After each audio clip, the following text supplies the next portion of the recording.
Hi everyone, welcome back to Vedic Life Coaching. Thank you so much for joining me, and welcome to the Sidereal Vedic Astrology Outlook for the month of July. We have crossed the halfway point of the year. So on the 21st of June we had the solstice. I'm recording this on the 25th of June, and there has been so much activity on the world stage. Here in England, we might have a new Prime Minister, so that's some really big news straight away. The main news that I'm being impacted by daily at the moment is the heat. It's really hot, and anyone here in England is really feeling it. I've heard parts of Europe. I heard that in France it's really hot as well.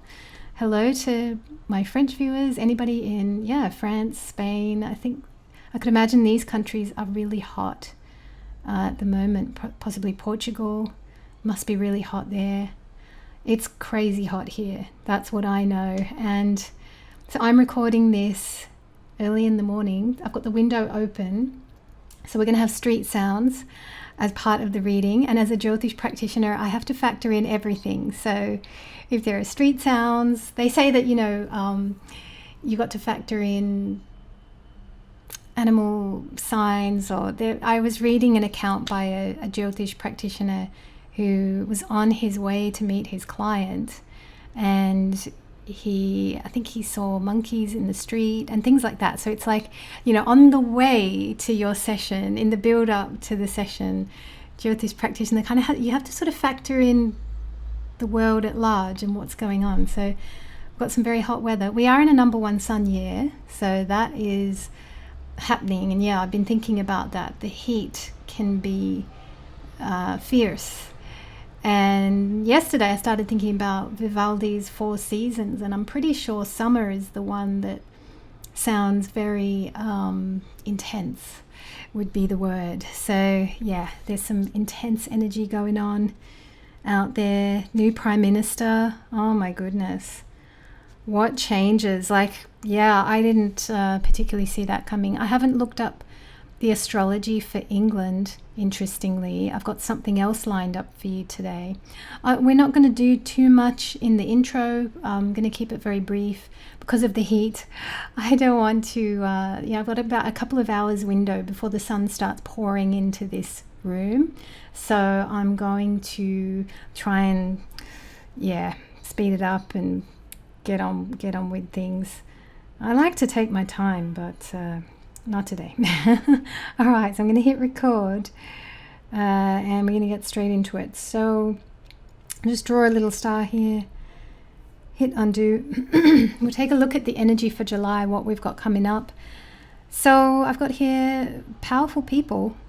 There's going to be quite a focus on powerful people. We've got the Sun and Jupiter conjunct in Cancer, and every time you have the Sun and Jupiter conjunct, they're the top people in society, the powerful people.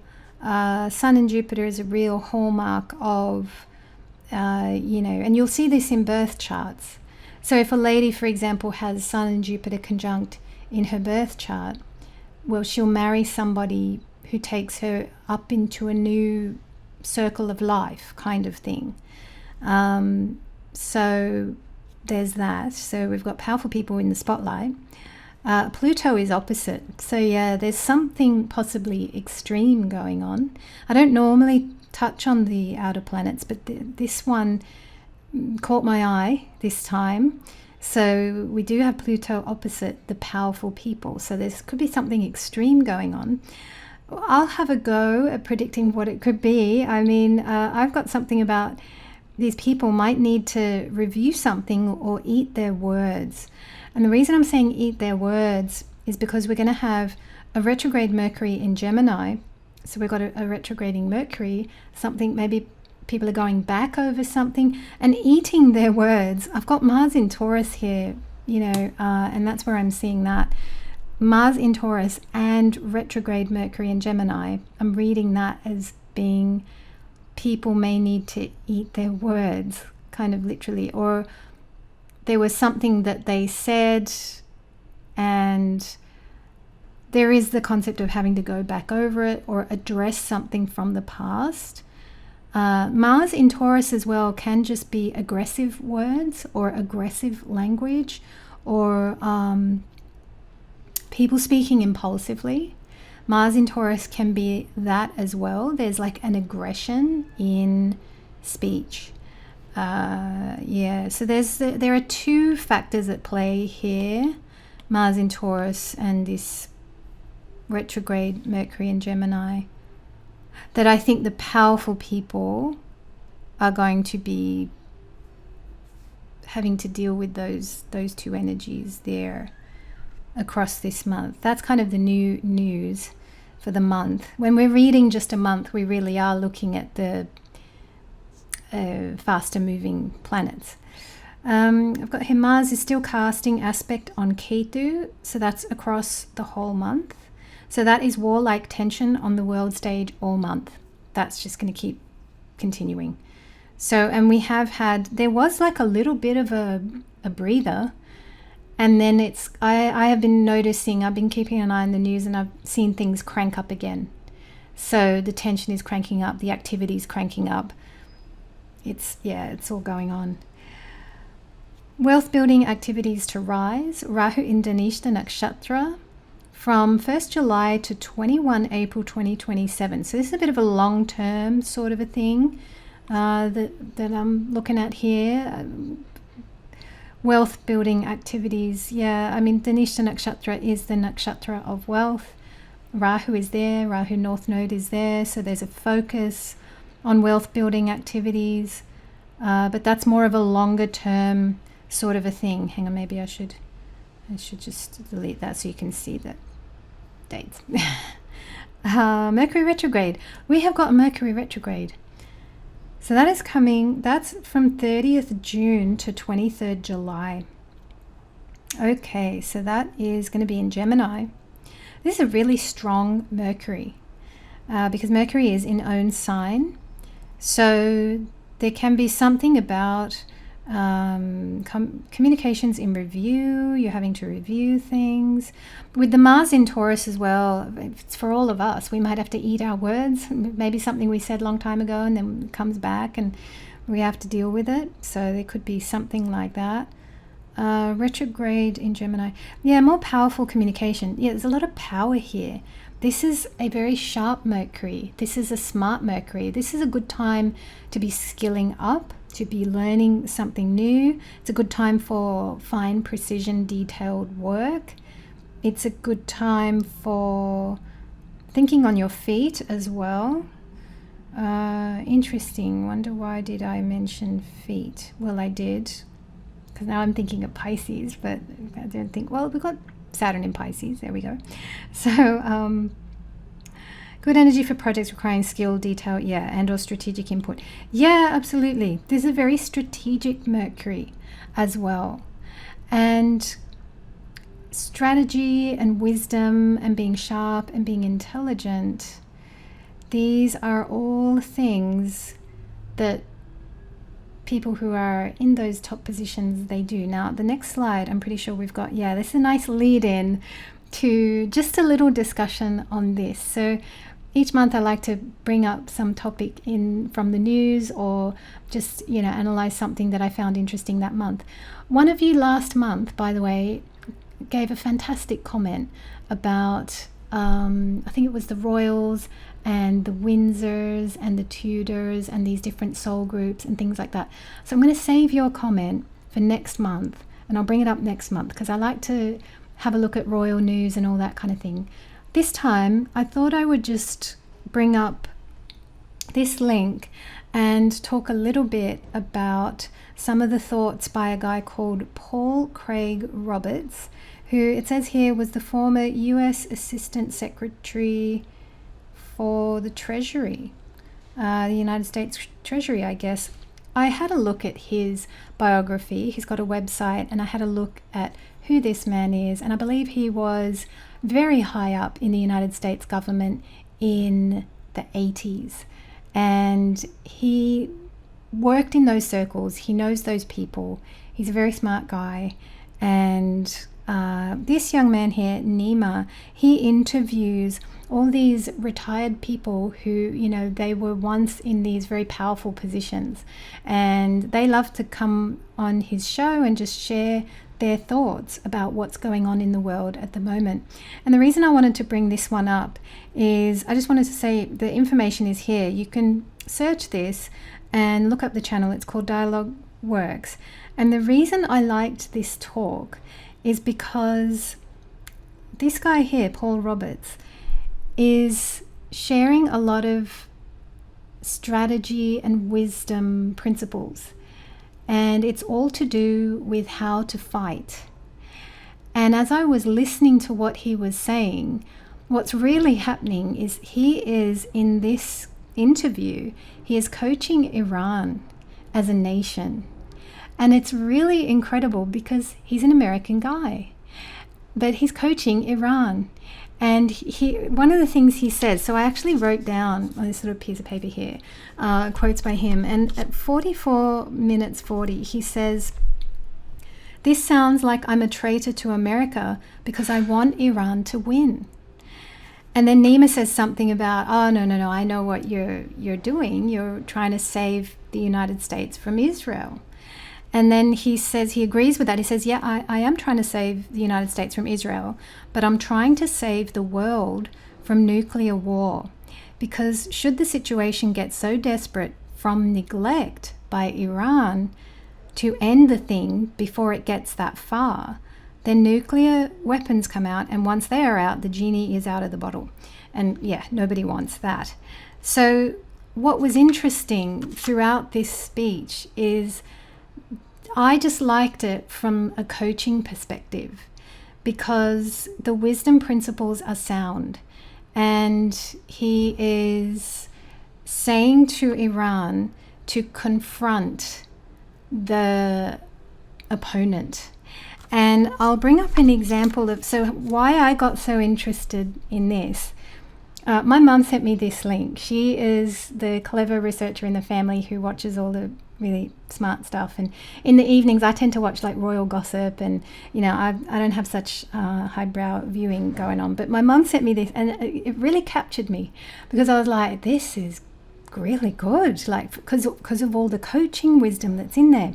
Because what I'm into stuff like this. So now this book is called Healing Back Pain, The Mind-Body Connection, and I frequently talk about this book on the channel. I am not sponsored or anything, or I'm not advertising, or this is just a very genuine interest of mine, because through working with this book, I really truly have transformed parts of my health. And especially the parts of my health where, you know, I've been a chronic migraine sufferer, headaches, back pain, shoulder, neck tension, all that. I've had all of that. I've gone to chiropractors, I've had all the scans done, and all these different people telling me all these different things. And I've read this book, and as you can see, I highlight lots of it, and this is a real study book for me that I read and reread, and I'm really working with it. And one of the things that is shared in this book is he's saying, and you can see it right here, he's saying one has to confront TMS. So he calls, and how I see TMS is that it's just negative energy, you know, tension myositis syndrome. This guy's given it a fancy name, and you can clearly see that he's kind of trying to convince medical people to take his work seriously, if you know what I mean. But I mean, it's a best-selling book. It doesn't matter that if the medical community likes this or not, because people know where the good stuff is, and they've leapt at this, you know. And of course it's a best-selling book because it contains healing energy. People have read the book and healed stuff just by reading the book once. There's another book where people say that, and I've read and reread this, it's Letting Go. I'll put it on the screen. Letting Go by Dr. David Hawkins. That's another book that you can read, and yeah, various ailments and things will just vanish and clear up and go. Because when you bring something into your conscious awareness, then your body doesn't have to deal with it, because you're trusting yourself to handle it directly yourself. And that's what this is interesting here. He says one has to confront TMS, or negative energy, as I like to call it. One has to confront the negative thing, fight it, or the symptoms will continue. And that's what, in this guy's pep talk that he's given to a nation, he's coaching Iran, and he's saying, confront this. And he's saying, you know, your opposition, Israel, they have an agenda.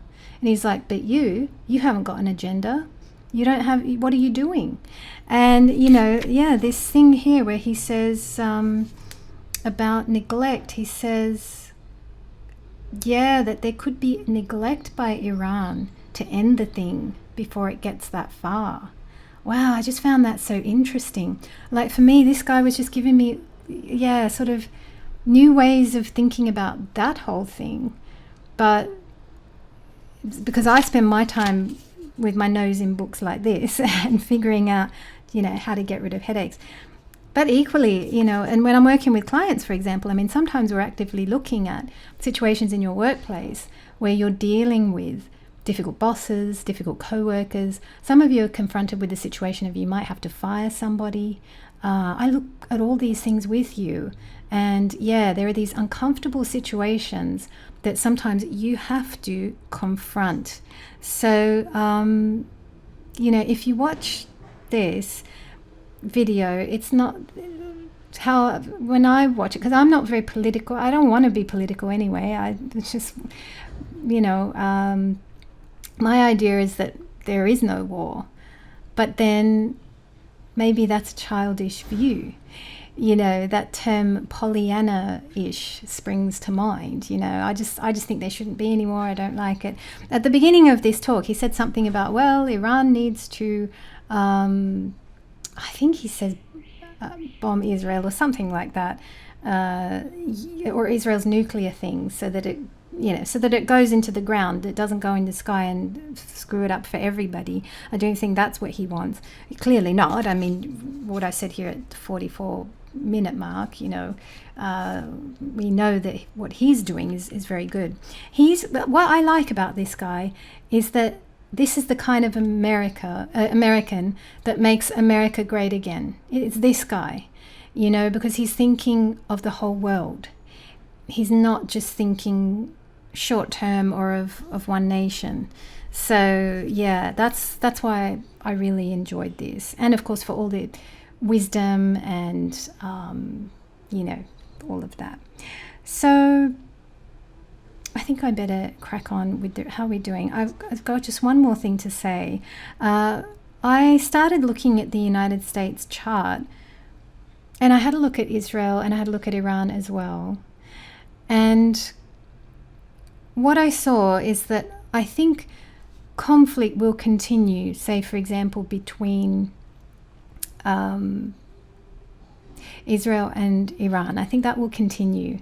And that's what this guy, Paul Roberts, is saying, that this thing could just continue tit for tat across decades. And I think that's probably what's going to play out. He doesn't want that. He believes that, no, it doesn't have to be like that. You know, Iran can have an agenda and do something and end it. So I think that's a very interesting concept. But I had a look at the charts, and I wanted to see if there was anything I could say. And what I found was something very positive for the United States of America. When Saturn moves into Aries, and that's going to be, so Saturn's going to do this movement across here from Feb 2028 to April 2030, let's say. Saturn will dip in here June 2027 and leave after a couple of months, but the real movement is Feb 2028 to April 2030. The movement across here is going to be good because it's going to be third from the moon, so that's wonderful. So there's some form of reward energy coming for the United States of America. This is also happening 6 from the ascendant. Again, so on two fronts, we've got opportunities. Saturn would be bringing opportunities to the United States of America. When I checked the Sarvashtaka Virgo points, the aggregate table, I was blown away. 47. I was like, wow. So I've got this wow here. This is going to be a good time for America, I do believe. And I was thinking about what kind of a good time could it be? What would it look like? What would a reward look like? Well, could it be freedom from, for example, any obligations to Israel or whatever, or that relationship, the United States becomes free? You know, I just thought that could be a thing, possibly. We've got Venus active across that time, and the Sun. Yeah, I mean, this could be some kind of like independence from other people, but it's very much something of success, something good. I also looked up, when will Donald Trump finish his time? So he will be out of office Jan 20th, 2029. So I was thinking that whoever gets the country to run from that point onwards, from Jan 20th, 2029, it's like there's a lot of success possibly for them. I don't know who this person is, and I don't know what's in their chart. So I don't know what they might do with their free will and how that works. But the country has good energy. The country chart has really good energy. I had a look at Donald Trump's chart just briefly this morning, just to see, okay, what might his last few years or a couple of years or whatever be like. And it could be, well, I'm not seeing anything negative anyway. I'm seeing that, because I wanted to see that, say, for example, when this energy starts, Feb 2028 onwards, what's happening in his chart.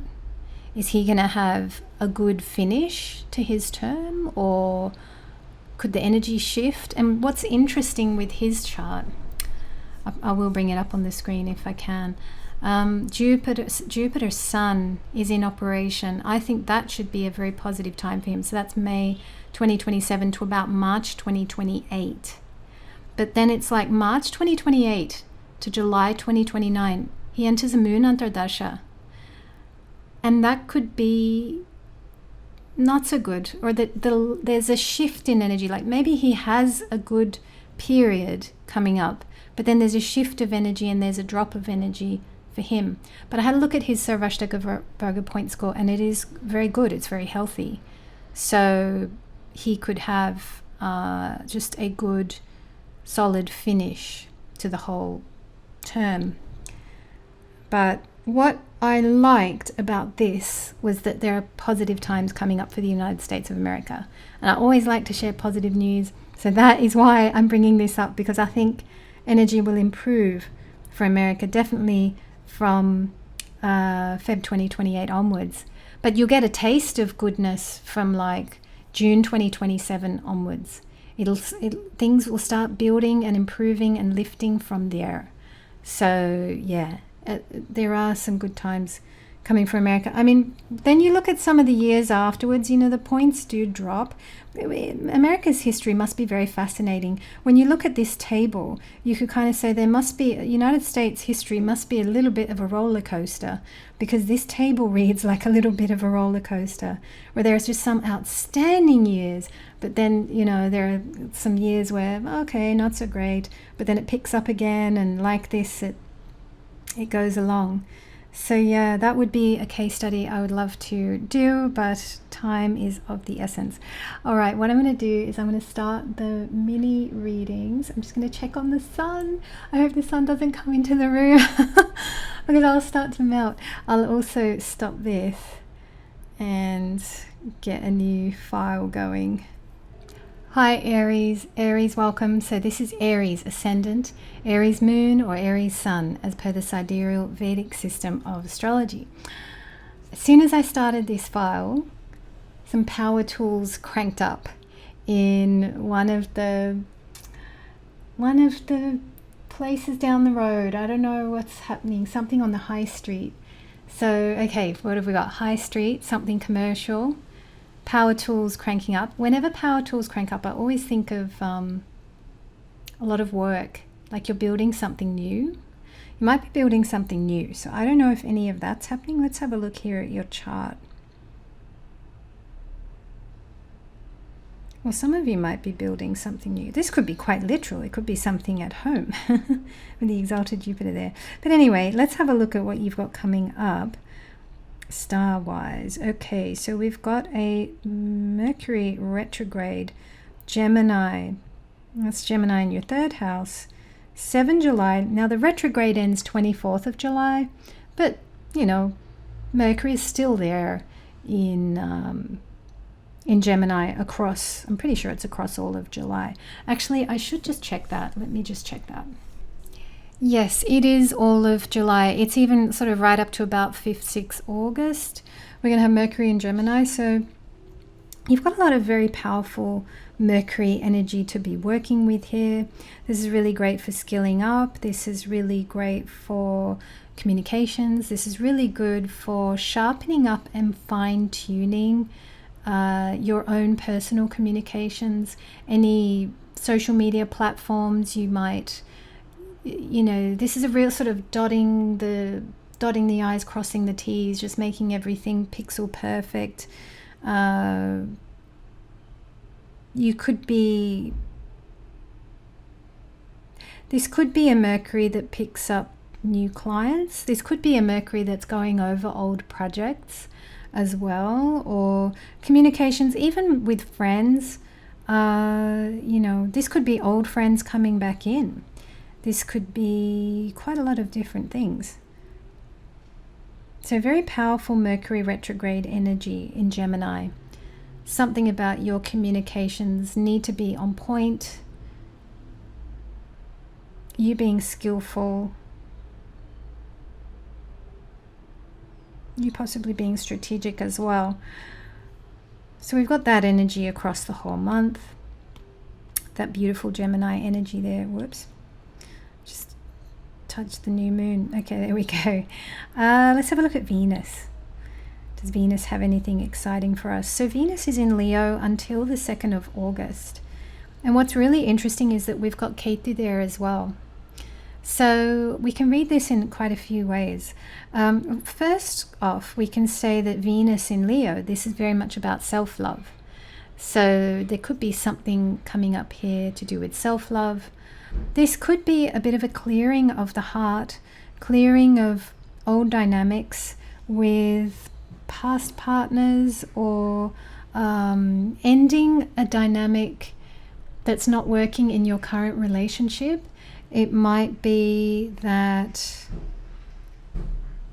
something stops as well. It could be that a pattern or a dynamic or something, there could be like something becomes old to you, right? So that could be a thing of growth or maturity, or if your relationship is maturing and there are just some things that maybe something used to bother you about your partner, but now it just doesn't anymore. You're just like, oh yeah, that was ages ago. And I don't know, there could be a stop here to something in a very positive way. So I'm seeing some relationship energy there. It's also Ketu is spiritual as well. So it's like your relationship spiritualizes. It might become more pure. Some old thing might stop that was hindering the peace between you, or something like that. So there's something of a spiritualization of relationships and love in your heart. There's something of a maturing here as well. It's very nice energy, and this is really connected in with self-love, with the Venus in Leo there. There's something about loving the self and recognizing where the love is, that it comes from within you. The light comes from within you. It's not out there. It's all that kind of stuff. Okay, so we've got, it's all that beautiful abstract stuff, you know, that we hear and we go, yeah, that's so true. But then it's like, how do I put that in practice? Sometimes that can be tricky, yeah. The light comes from within. I've been thinking about that a lot. Anyway, Sun across Gemini, Cancer, 17 July. So that is your Gemini, 3rd and 4th houses. Well, at the start of the month, I mean, you're really shining, okay? So great for visibility, great for being seen, great for picking up clients, work, new opportunities, glow up on social media. That's like the first half of the month. And then the second half of the month, Sun is going to be in Cancer in the 4th house. It's going to be there with Jupiter. So, and that is prominent people, but it's in a sort of a hidden sort of a house. So this could be something to do with something being illuminated at home, I would say. Sometimes Sun going through the 4th house can be like, it can be burning up household expenses. Like maybe you've got some work to do on the house, you have to spend some money on the house.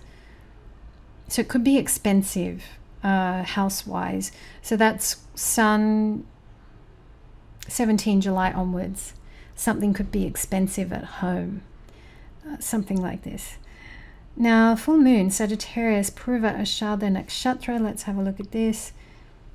That is 30th June 2026.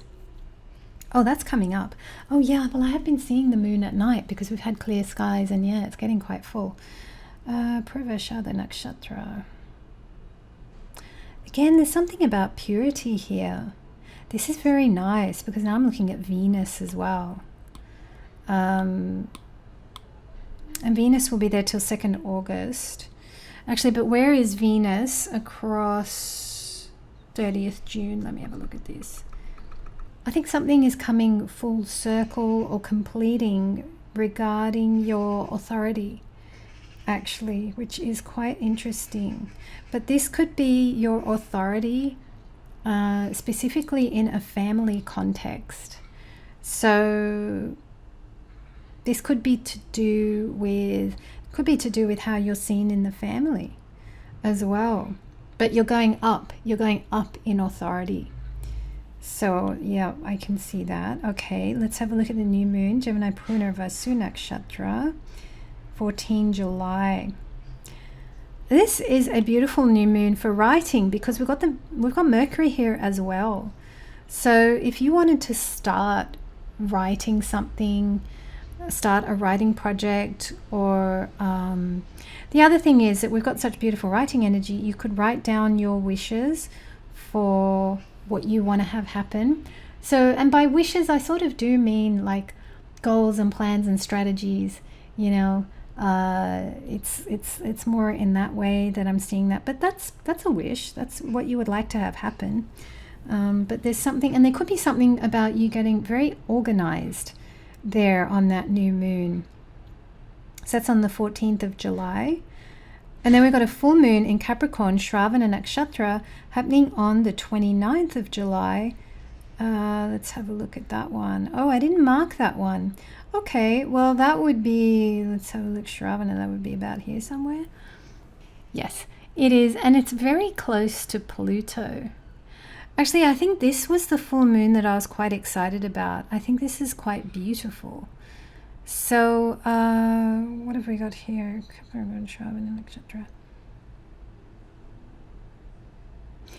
I feel like you'll be able to hear something. We've got Shravana is all about listening, but it's like hearing the divine music. You might be very inspired. You'll hear some kind of divine wisdom or something, or you're very close to the divine on this day. So, Aries, thank you so much for joining me. I apologize, this one has been a little bit choppy. I'm going to be editing. I'm going to be starting because I referred to my Mac a few times, but it's because I'm just yes, I haven't really studied the chart. I've just been thinking about it now. Okay, thank you so much for being here. We are now going to welcome Taurus. Taurus, welcome. Thank you so much for joining. This is Taurus ascendant, Taurus moon, or Taurus sun, as per the sidereal Vedic system of astrology. So what have we got going on, Taurus? Well, wow, you've got Mars in your sign. So power, okay? So there's some power, there's some energy here. This can be a little bit tiring at times, but it can be very energizing too. So just watch your energy across this month. It might fluctuate, but the power is there. Okay, so you've got physical energy, physical power right there in your first house. That is casting aspect, interestingly, into your fourth house here. So definitely take care in relationships, how you speak to people in relationships. But let's have a look at Mercury, because that's really the big news. Mercury is going to be retrograde here in your second house. That's in Gemini from the 7th of July. The retrograde ends 24th of July, but Mercury will still be in Gemini across the whole month. So this is a time of being, this is really a time of being very careful with your words. Really, concentrating, being precise with language. Yeah, and you don't want to be aggressive either. So just watch out for that. But there's something about precision with words. You might be going over some old thing again. You might be dealing with fine detail. You might be dealing with admin across the month. And this could be finance related admin, family or house related admin.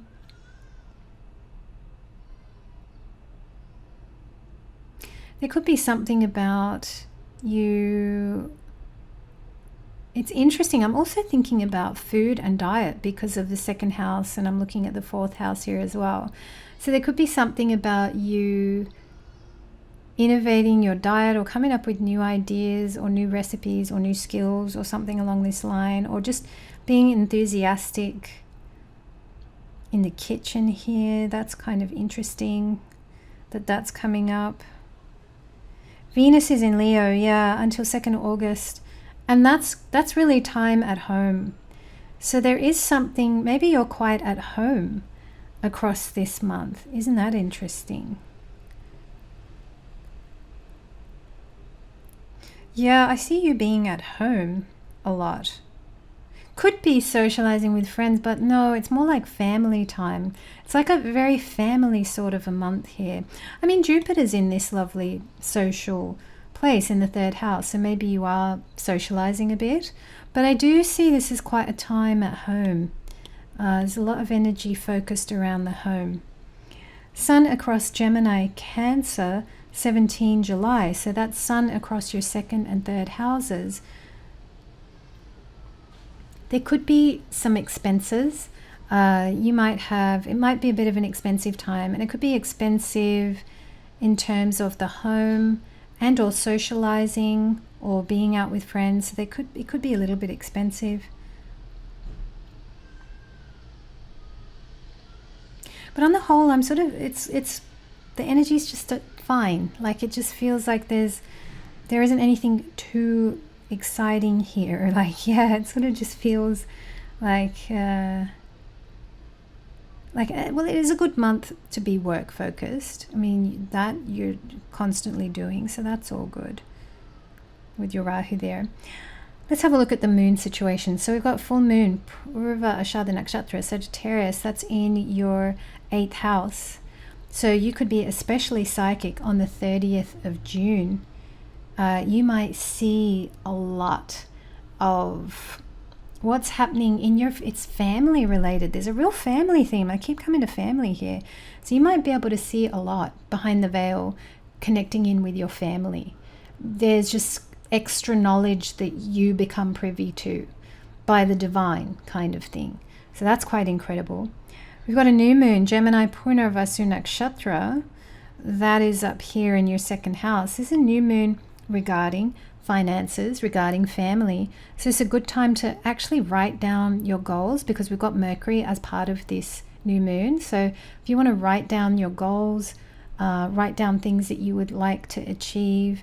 This could be like a sitting with the diary and writing things down, brainstorming, getting organized, putting down some plans, putting down some goals, and specifically relating to finances and family. So yeah, a lot of family energy here. Full moon, Capricorn, Shravana Nakshatra, 29 July. So that's happening in your 9th house. Again, another thing I would say here is, yeah, there's a full moon. I think there could be a realization here of your place in the family, your authority in the family, and it's a really good time for you. Well, Shravana Nakshatra, you'll be able to listen deeply, but I would say look at your own self and look at how far you've come. It's a good time for you to reflect. And sometimes in spiritual development work we do a lot of looking back, and we look at ourselves critically, or we're looking to clean up all the negative things. But on this instance, look back and see how much you've matured, see how far you've come, and there's some energy, maybe even of celebration here for you personally. So that's full moon, Capricorn, 29 July.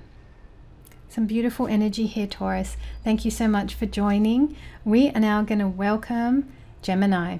All right, so this is Gemini, Ascendant Gemini Moon, or Gemini Sun, as per the sidereal Vedic system of astrology. So we've got Mercury retrograding in your sign. So you have got your ruling planet retrograding across your sign in the first house for, well, almost the whole month. It's until the 24th of July, and then after that, Mercury will still be in Gemini for the whole month. So this is a time where your intellect will just be very powerful. Okay, there's more power, more ability to communicate, more precision, more skill. Great time to be skilling up, great time to be learning new things that you want to learn. Even possibly a good time for hobbies. Isn't that interesting? You might actually have some time to do stuff that you just really want to do. And maybe it has no commercial value whatsoever. I often say this to my clients, that you should have some activity that you love to do, and it has nothing to do with your work. It's pure fun. So that's interesting that that's coming through here for you. But it's like, if you're up to speed on everything and you're organized, there's something about, I feel like there's something about you maybe having time. Otherwise, this is a retrograde Mercury. There could be something from the past coming up again that you have to deal with, and that could be to do with a project, could be to do with something you've written or said in the past. Interesting, we've got a siren outside. So it's like your attention is being drawn to something in the outside world. So yeah, there's something you can't ignore. Okay, wow, it's quite loud. Nobody else had this. Interesting. That's the joy of summertime. Normally when I close the windows, it is pretty quiet. All right, so let's have a look. Also, I think it's something about, there is more crime on the streets, like in summertime. Like there's more stuff that goes on. Like in winter, I don't know, people don't want to go out. The criminals become lazy. I don't know what it is. All right, Venus in Leo. Okay, that's until the 2nd of August.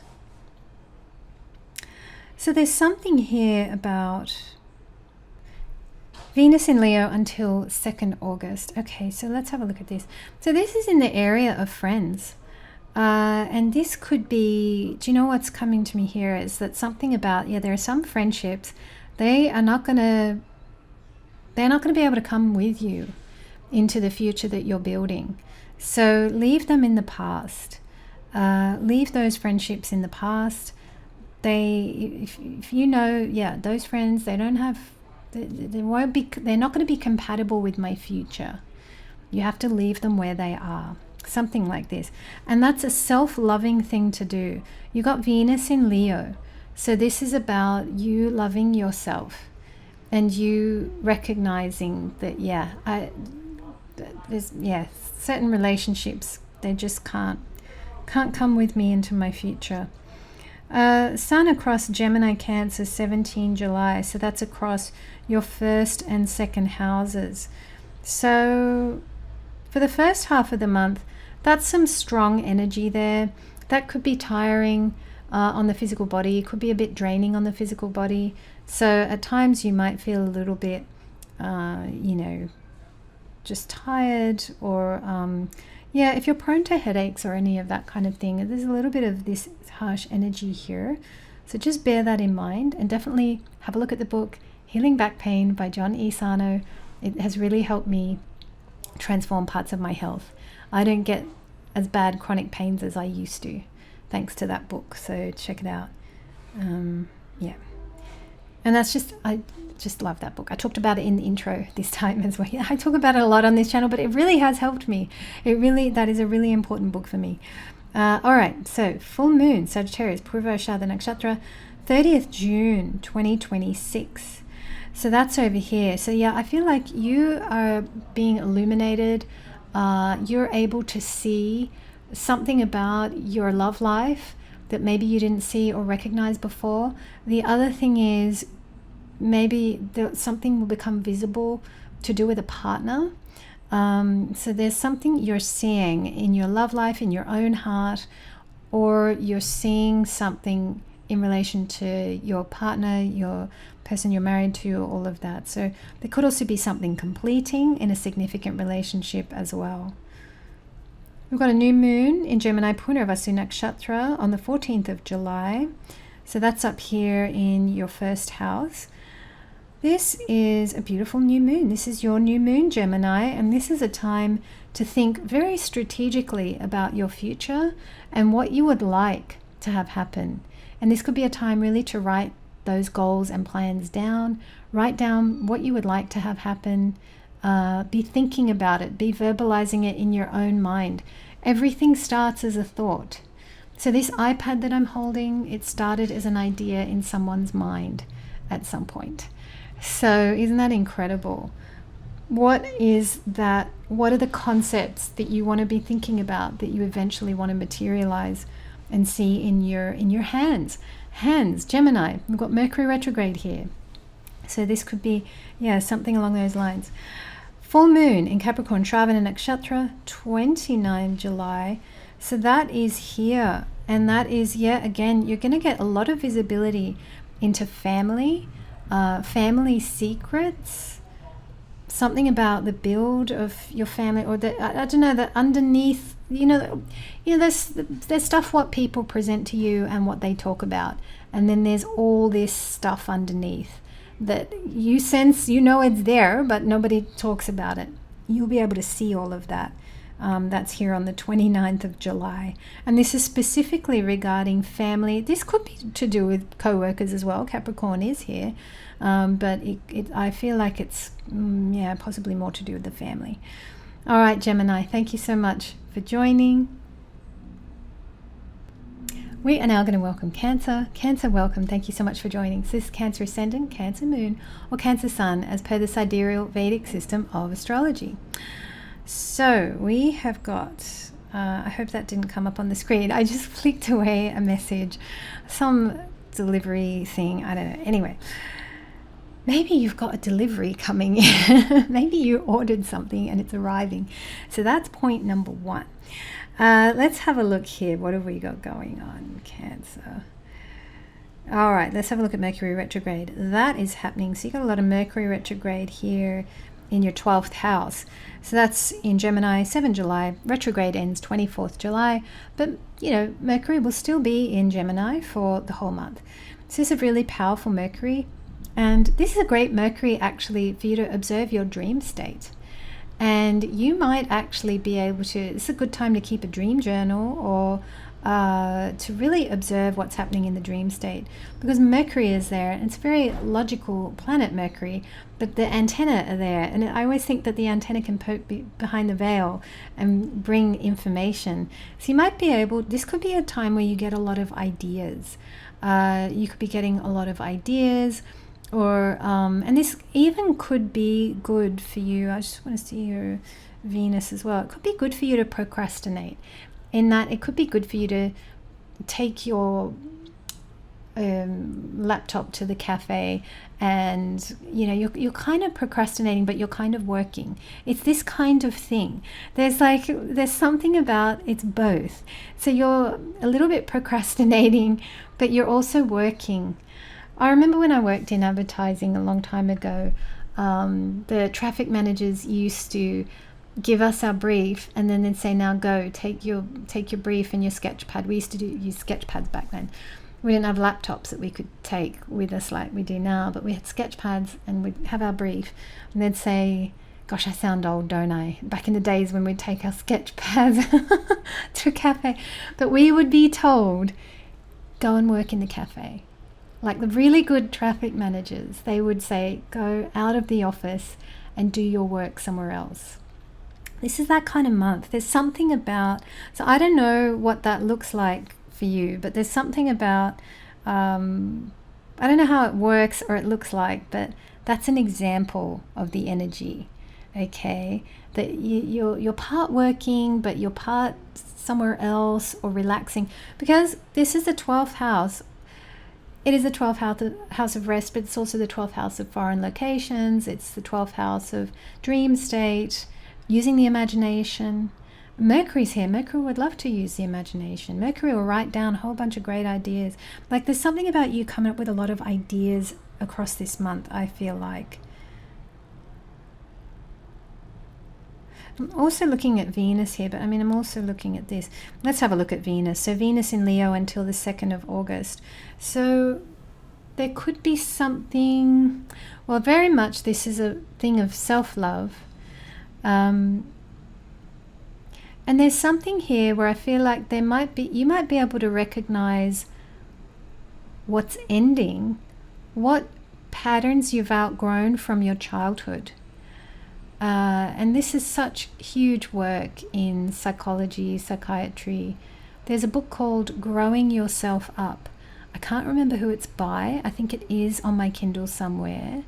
I'll look up the title and author. I'll put it on the screen. I'm not saying to read this book because I don't even think I've read this one, but I think I have it. But anyway, the concept is in the title. Growing yourself up. There's something, I feel like there's something about you recognizing all the things you've outgrown. I think, and there could be something of self-love and celebration here. This is a job well done, Cancer. I love that. The camera cut out. Yeah, this is a job well done. Like that, hopefully, I'm sure that line got onto the audio. Yeah, you've done it. Even the camera cut out.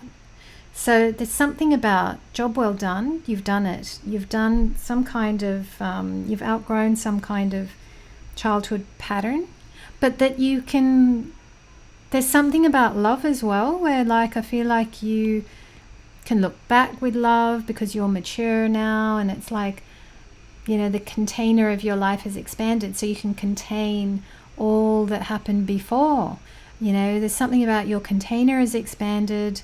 You can contain everything. You have compassion, you have love, there's spaciousness within you. It's like everything is okay. There's something about everything is okay here. A lot of love, a ton of love, and it's very healing, this. So there's something very good here in terms of you've done some excellent spiritual work, and there's recognition for that.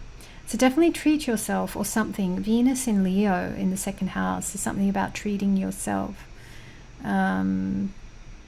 celebrating yourself. It's a thing of self-love and job well done in terms of your psychological spiritual work has been going good. I've got a backup audio thing on here. It's making a lot of noise. Might be some distractions in your month.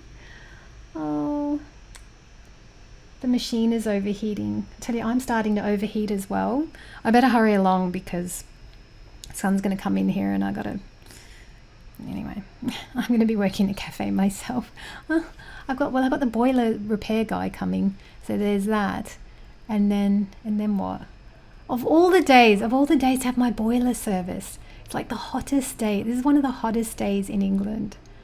And I've got a guy coming to turn on all the radiators in here. It's just the maddest. Life is just crazy.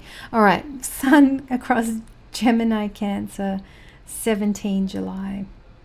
So So that's across, so basically the sun will be in Gemini for the first half of the month, and the second half of the month it's going to be in your sign. So, oh yeah, I mean, this could be a little bit difficult to sleep at night and things like that. So there might be a little bit difficult, you might be a bit restless, might be hard to sleep at night. Equally though, the sun coming into your first house, that can be energizing, can be a little bit physically draining at times. So what I would say here is don't overwork.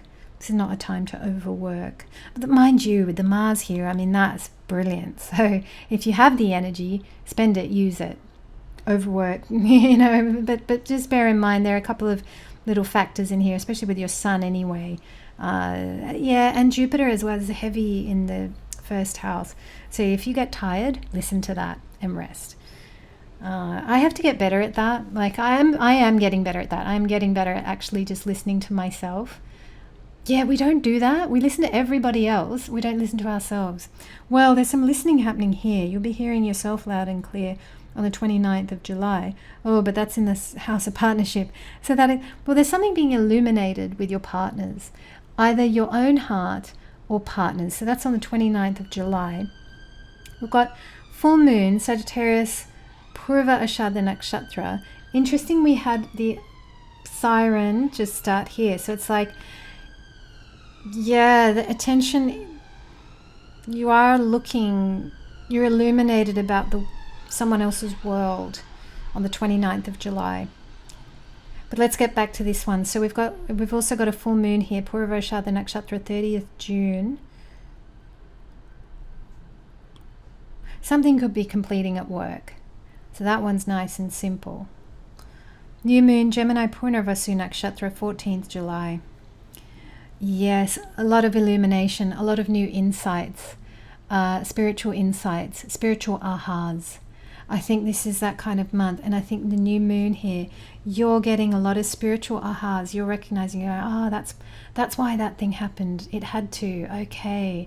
Because then I needed to go this way, and then I needed to do that. And then so it's like there's something about everything making sense here on the new moon, 14 July. You're joining the dots in a significant way there. Cancer, thank you so much for joining. We are now going to welcome Leo. Leo, welcome. Thank you so much for joining. This is a Leo ascendant, Leo moon, or Leo sun, as per the sidereal Vedic system of astrology. So now you have got Mercury retrograde, Gemini, 7 July to 24 July. So the retrograde ends on the 24th of July, but Mercury will still be in Gemini, basically in this place for the whole month. So this is brilliant energy for success, for picking up new clients, for growth in what you do. And if you're not growing in what you do, maybe you're skilling up in something. Maybe your skills, you're learning all this new stuff that you're excited about. But there's a lot of, you're using the mind. This is Mercury, the mind, intellect. It's in a fantastic place. So you can be very clever here, you can be very strategic, you can figure things out to improve your life or to earn more money, or there's something about you being very clever here, and especially if you apply yourself, you're dotting the I's, crossing the T's, you're keeping up with your admin, you're being very organized, very strategic. You're making progress in those ways. Now we've got Venus in Leo until the 2nd of August. Oh, wow. So that's right here with Ketu. There's something here about self-love. So you are learning that what's very important in life is that you love yourself. And loving the self doesn't mean just spa days and bubble baths and chocolate. That's not what it is. Loving the self is spending time with yourself, recognizing what you've achieved, and internally celebrating yourself. So there's some of that energy at play here. There's something about, there's a spiritualization as well. So there's like, because Ketu is the most spiritual planet that we have, and we've got the planet of love. So there's something about, I feel like this is a time where you can really recognize all the old things that you've outgrown, all the old patterns and dynamics, and like what you've outgrown. Recognize that within yourself and celebrate that within yourself. Recognize your own maturity. This really is a thing of maturity here. And it's like you can look back and feel good at, like Caroline Myss talks about when she was young. She says that, when I was young, like I could snap a pencil and be crying for days. And she's like, but now I'm just like, oh, like, so it's like, it's that kind of energy where we see, wow. And so what's she doing there? She's recognizing that, wow, I've grown, I have matured, I have become strong, I am doing it. The whole world is out there telling you that you're not, but you actually are. And this is a thing of you being your own cheerleader. I am sort of seeing that it's a real self-love thing, but there's a spiritual maturity here and a recognition by you of the work that you do. So yeah, there's something really good there for your self-reflection. All right, Sun across Gemini, Cancer. So that's across your 11th and 12th houses. So definitely second half of the month onwards, you might find it hard to sleep. So that's from the 17th of July onwards. It might be just some sleepless nights. I had one the other day, and yeah, I just kind of, I sort of meditated, and then because, I was so restless, I actually got up, I did a bit of light yoga, but yeah, it's okay. It's natural. It's natural for sometimes we don't sleep that well. It's all right. But Sun across Gemini, first half of the month, that's just brilliant for being seen, earning money, attracting clients, glow up on social media, success. Things are just going great. So you've got good Sun energy definitely for the first half of the month. Second half of the month, it might illuminate some spiritual things, and that could be good with your Ketu Venus conjunction here. So there's quite an illumination of your own self and where you have done good work and where you need to do some work. Some will illuminate that as well. Full moon, Sagittarius, Purvashada Nakshatra, 30th June. That's over here. So I think, this is a big recognition of self, recognition of the work that you've done. There's something illuminating here. This could be to do with your children. If you've got children, you might be able to see things in connection with them and get a sense of, okay, what might be coming up for them, or so there's some visibility here that you're being given. Could be regarding children, could be regarding your creativity, could be regarding yourself as well, yourself, your position in the world, your authority.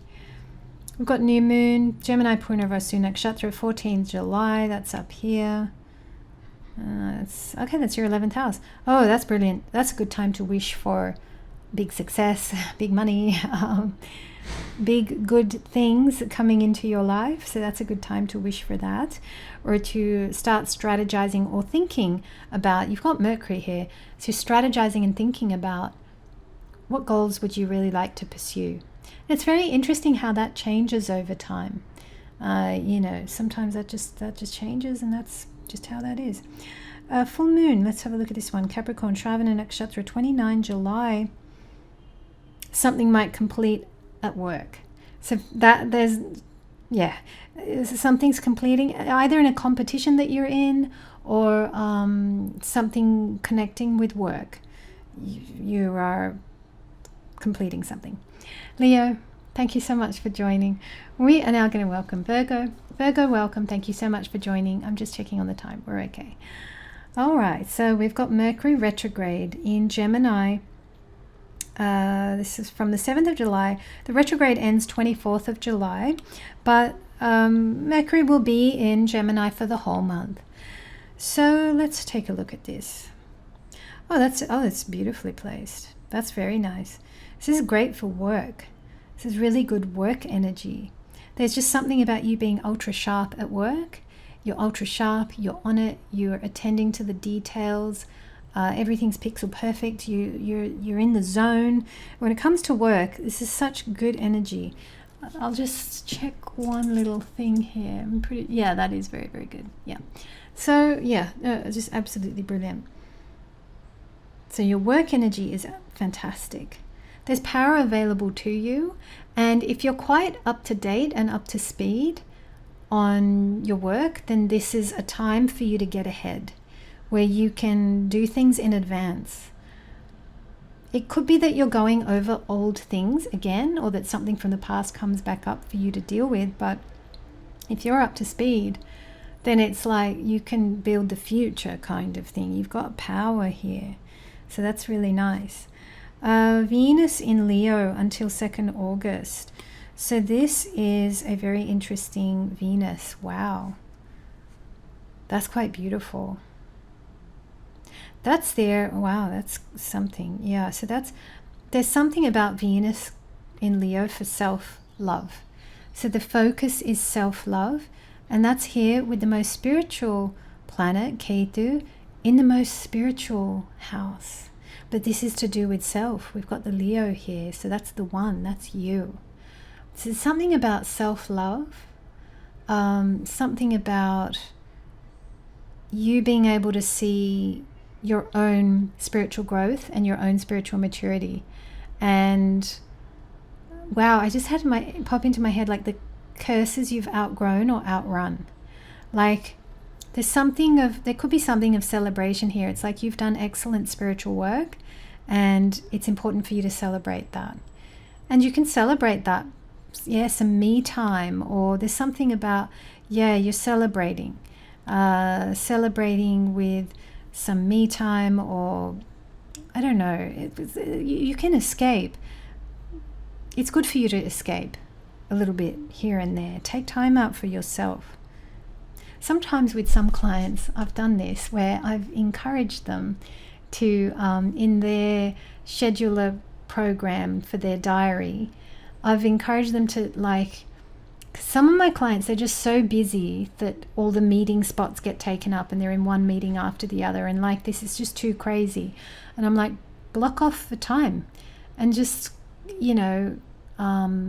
put some official sounding title, but block off that 1 or 2 hours for you, just for a meeting with you. So maybe if you need to do that as a thing, like block some time off for you, actually schedule it into your calendar. Yeah, something about, maybe you're taking some days out or something, I don't know, but you're blocking off some time just for you.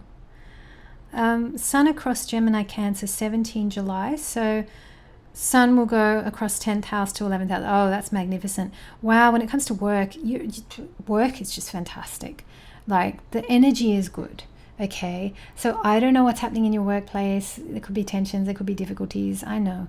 But the energy here is fine for you. Okay, so sun energy is great.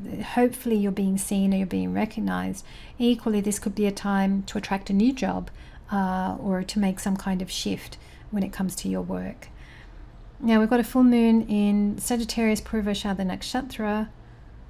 Let's have a look, that's here. Okay, wow, well, you're becoming illuminated about hidden things, hidden agendas. This could be to do with your family, could be to do with your mother and or father.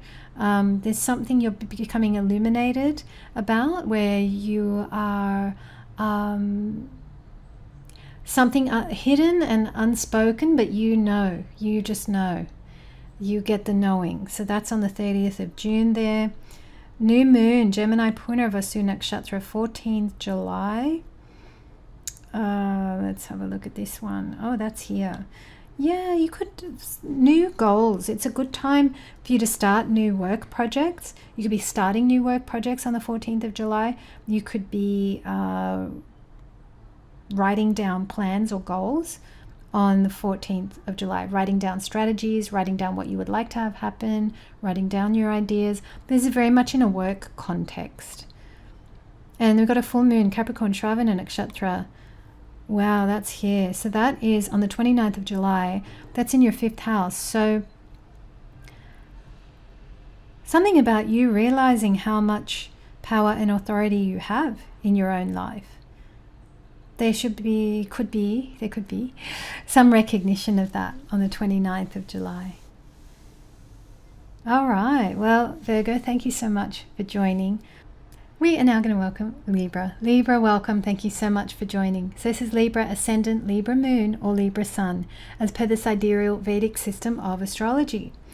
All right, Libra, what have we got going on? So we've got Mercury Retrograde happening in your 9th house. So Mercury's going to be in Gemini in your 9th house for the whole month, but the retrograde will go from 7 July and it ends on the 24th of July. So this has you possibly focused on, this could be learning, this could be skilling up, this could be higher education, this could be, I get the sense that, yeah, you're refining your skills and building your authority. So you might be reviewing what you know, what you need to learn to get to the next level. This could also be a time where you are working with a mentor. This could be a time where you are being a mentor as well. You're passing on what you know to other people. So, but there's both. There's something about you also working with mentors, teachers, discovering new teachers, this kind of thing as well. We've got Venus in Leo until the 2nd of August. Oh, this is lovely. So this is right here in the 11th house. So this is how I've been reading this for everyone, is it's a thing of self-love with Venus being in Leo. And we've got our most spiritual planet here, which is Ketu. But for you, this is all happening in the 11th house, which 11th house can be quite kind of material, which is sort of interesting here.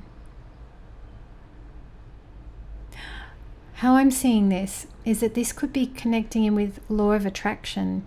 There's something about you magnetizing new opportunities.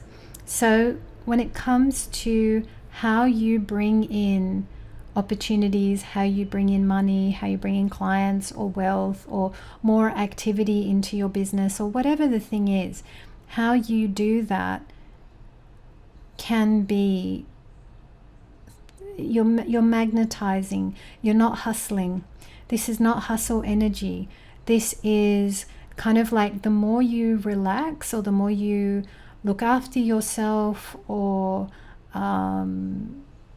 maybe you activate your imagination, but there's something about hands off. You're not overworking. Yeah, I'm just looking at your Saturn. So Saturn here, there is this thing of Saturn is helping you build the next platform up in life. And some of you might be working very hard. Okay, so that is possible. So some of you might be, there's a lot of hard work at this time. But there's something about this month, stepping back and you're magnetizing. There's something about you magnetizing new things into your life. And it's not connected with, I do this and then I get that. This is not that. This is like, I relax and it comes. It's that kind of thing. It's different. I'm just seeing the camera battery is flashing. So you might be, I've been reading all the signs, symbols for everyone. So with the camera battery flashing, you might run out of energy. Okay, so that is an omen there. So we're supposed to read omens as part of, let me see, which battery am I going to use? I think I'm going to use this one. I don't know. What is that? Oh, I don't know. I'll find out. Good, it's a full battery. I'm so happy. So look at that. You need to recharge. You might need to recharge your battery, but when you do, it's quick and it's easy and it's a full battery. So there's something fantastic, because the next time I need to change this one, the two that are sat there, they're half. Then I don't have a full battery now. So you've got it. You got the good battery. All right, so what have we got going on with the sun? So the sun is moving across Gemini, Cancer, 17 July. So for the first half of the month, it's going to be in Gemini, and the second half of the month is going to be in Cancer. So that's from your 9th house to your 10th house. So there is an emphasis on work. There is an emphasis on being seen. You might be recognized at your work. So this could be a time of promotion. This is 17 July onwards. Maybe you get some recognition. Maybe it's time for a promotion, or you're being seen, or there's something positive there when it comes to your work. So that's really nice energy. But yeah, there's a lot of focus on your skills, a lot of focus on your authority, a lot of focus on work across this time. And as I say, some of you might be working really quite hard, but like, bear in mind what's going on up here, because that beautiful energy in your 11th house, that's a different way of, that's letting go and letting God kind of thing. So some of you might be needing to do some of that. We've got a full moon, Sagittarius, Purva Ashada Nakshatra. That's on the 30th of June. That's happening here in the 3rd house. So you might become illuminated about things to do with, so let's have a think about this. This is the 3rd house. So this could be to do with siblings. This could also be to do with friends. This could be to do with peers or people in your network or people at your level. But there's something about, but this could also be authority figures as well. I'm also thinking, yeah, with the Sagittarius here. But there's something about you becoming, and it's because it's on this line. So that's why I'm thinking authority as well. But there's something about you becoming illuminated about the people around you, and especially siblings, friends, peers, people in your network, people in your work team, all that kind of thing. There's something about you becoming very illuminated about the behind the scenes, about what's going on really with, you know, certain people, certain connections like that. There's new moon, Gemini, Punarvasu Nakshatra. This is happening on the 14th of July. So let's have a look. That's over here. Wow, so that really is, this is to do with work. This is to do with what you would like to learn going forward, what skills you would like to pick up, what would you like to master.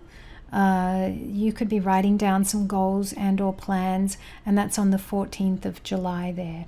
So that could just be a time to have a bit of a think about that. And then we've got a full moon, Capricorn, Shravana Nakshatra. This is happening on the 29th of July. That's right here. Wow, so you're becoming illuminated about a lot of things, and definitely about, I would say, your family. And this could be to do with your parents. You're becoming illuminated about things connecting in with your parents, where you're getting ahas, you're seeing more. You're seeing more of that they're real people.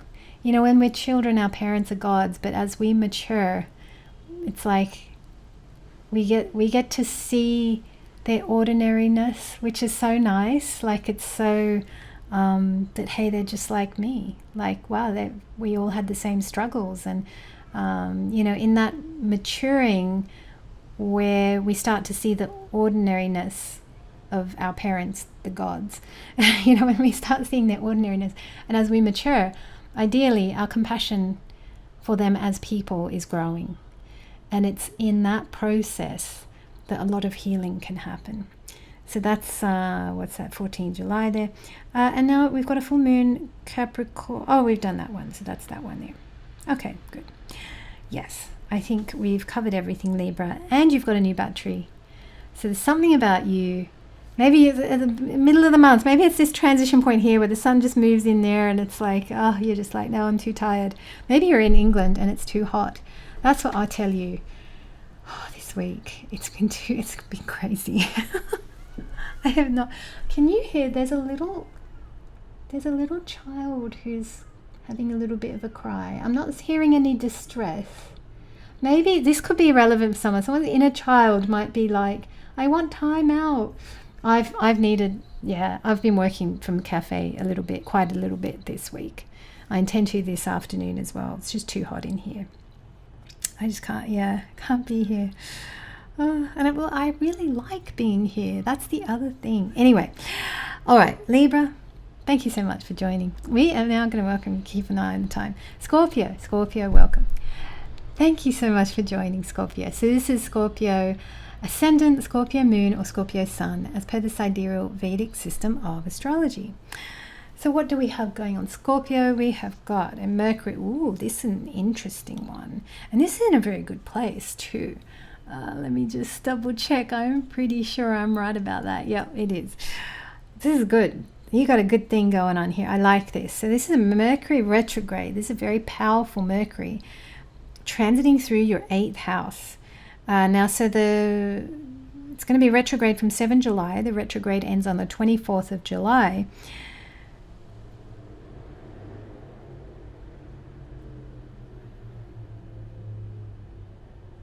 But Mercury is going to be in Gemini basically for the whole month. So what does this mean for you? This means this is a really good time to get strategic and clever about all the hidden things of your life, all the behind the scenes things of your life. So you could be organizing your finances, or you could be getting ideas to organize things in a much better way. So this is about becoming strategic,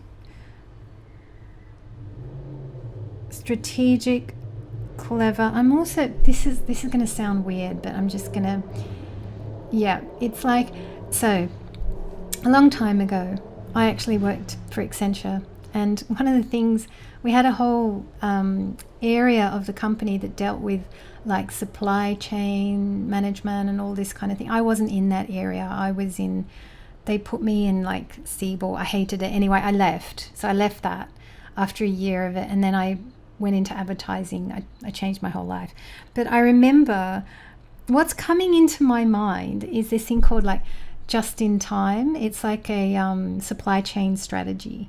And I'm pretty sure, I think it's like Japanese car manufacturers, they use that. Is that right? Where like they get the part just in time, and then so there's no storage costs. Like everything is organized in such a way that everything's very lean, and this thing comes in, we get the part, we make the thing, and off it goes to the customer. And you optimize everything so that it's as cheap as possible. Right? It's like there's something like that here, where you are optimizing your life so that it's as cheap and as organized and as efficient as possible. So sometimes I like to think that I have a just-in-time management system for my fridge, where so it means I need to go to the supermarket a bit more frequently, but that's okay. I'd rather have it in a just-in-time sort of a way than to, some people, they do like a great big shop once every 2 weeks or something like that. Because I mainly eat fresh stuff, I can't really do that either. So, and it's just me, so that's why I have small quantities and all that. Anyway, but the point is, that like there's something about you optimizing all the behind the scenes stuff to make you faster, sharper, better, more efficient. And you're spending less, you're saving more. It's all that kind of stuff. So yeah, it's like you're being ultra organized as well. Good time for that. But being strategic, it's like you're thinking extra about things. How to optimize your morning so that then you do have half an hour to meditate. It's that kind of stuff. Okay, let's have a look at Venus. Venus in Leo until 2nd August. That's here. That is, this is quite a work-focused thing, what we've got going on here. But then we've got Ketu in here. Something about, you could be improving your... this is a bit shallow what's coming to mind, but yeah, it is this kind of thing. Venus in Leo, this is about sort of updating your image, I don't know, maybe you're updating your LinkedIn profile picture or something, but it's like updating your image or making something at work more beautiful, like actually spending some time on that. When I worked as a copywriter in advertising, I knew there was a guy who he was so inspiring to me, because I was young and I didn't have clients, and so then I spent a lot of time on my business card. I spent way too much time because I was also a graphic designer. Anyway, but the point is that like when I met him, this guy was so busy that he was like, oh yeah, I don't even have a business card. And I was just like, wow, that is amazing. And I'm like, I will get there. I will get to that place in life where I'm so busy that I don't, because then I started to feel ashamed of my ultra nicely designed business card that I spent way too much time on. I was just like, oh, because, you know, this guy didn't even have one because he was so busy. So maybe you've never had a business card, but maybe you're going to design one. I don't know. But yeah, I remember feeling, ashamed that I had such a beautiful business card because it meant that I had too much time on my hands. Anyway, something in that story might spark some idea in you. So that's why I share all my kooky, crazy stories. Right, Sun in Gemini, Cancer. So the Sun going from like what, the 8th house to the 9th house? Yeah. That's across the 17th of July. So basically, wow, see, you really are, it's like you've got this powerful Sun in the 8th house. Something's being illuminated about the underbelly of your own life, or the underworkings of your own life, or the hidden stuff that no one sees. Nobody knows how you arrange your fridge, but maybe if you rearrange it, something about that improves your life. I don't know how, but... And then we've got Sun sort of moving into, when Sun moves into Cancer, this is actually quite interesting for you. So 17 July onwards, it's like maybe you are getting the attention of higher up people. Maybe you're networking with higher up people. You're meeting someone of significance who can really help you. There's some, and these are quality people. So there might be something of quality people coming into your life. That's 17 July onwards. Okay, full moon, Sagittarius Purvashada Nakshatra, 30th June. And that's over here. Okay, so that's being illuminated. You'll see more about something to do with your family, something to do with childhood dynamics, something to do with where you need to purify more. And interestingly, you might need to be purifying your diet. Is also what I'm seeing there. So that's just something to bear in mind. New moon, Gemini, Punarvasu Nakshatra. It's on the 14th of July. It's in your 8th house. So this is a time to be strategic about the hidden build of your life that no one sees, but that's very important to what you do. Maybe you're reinventing something to do with the structure of your life. And maybe you're writing down some of these goals or ideas here on the 14th of July. And then there's a full moon, Capricorn, Shravana Nakshatra is happening. Oh, wow, in your 3rd house. So you're becoming illuminated. This is on the 29th of July.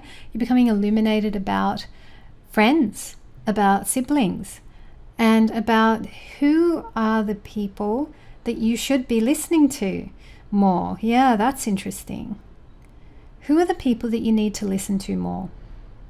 There might be some quiet voices, some quiet people in your life, and you're like, well, I need to spend more time with those people. Something like that. All right, Scorpio, well, thank you so much for being here. Very interesting setup what you've got this month. We are now going to welcome Sagittarius. Sagittarius, welcome. Thank you so much for joining. It is starting to get really hot in here. Oh my gosh, it is. What's the time? Oh yeah, any minute now. The sun's going to start coming in. Can I do it? Can I get to Pisces? I think so. Oh, I've also got to thank someone in Capricorn. Remember to do that. All right, Sagittarius, what's happening with you? Let's have a look. So this is Sagittarius ascendant, Sagittarius moon, or Sagittarius sun, as per the sidereal Vedic system of astrology. Let's see what's going on. So we've got a Mercury retrograde, Gemini. That's in here, 7th house. So that's the retrograde is going to be 7 July to 24th July. But Mercury is really going to be in Gemini for the whole month. So it's a very powerful Mercury in your 7th house.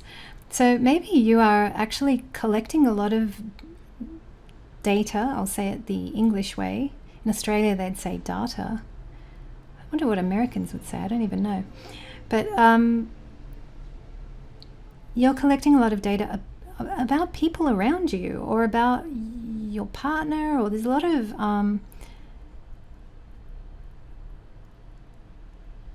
something to do with people, partners, other people around you, and being informed about them. Interesting. You could also be becoming more skillful in your relationships. So you're learning how to be more skillful. This is actually a really important thing. This was something that, this has come up in some client sessions where, and some of you are managing like difficult people at work, and you're having to become more skillful. Because the fact is that, well, you can't really fire them, so therefore you have to work out, okay, how do I see what their talents are? How do I help them be a better worker? Rather than we can't be firing everyone all the time. So it's about the manager has to become more skillful. So there's something about you becoming more skillful in your relationships. You're picking up information and you're working out, okay, they are like this, so that means I need to be a little bit more like that, just to make everything go a bit easier.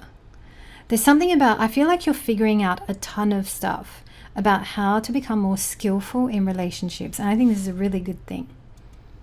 Because that also, look at that, that'll build your authority. Yeah. So authority and power can come from, yes, our qualifications, and what we've learned and what we know, but authority and power comes from having brilliant soft skills and caring about that, the human relationships kind of thing. So there's something about Venus in Leo until the 2nd of August.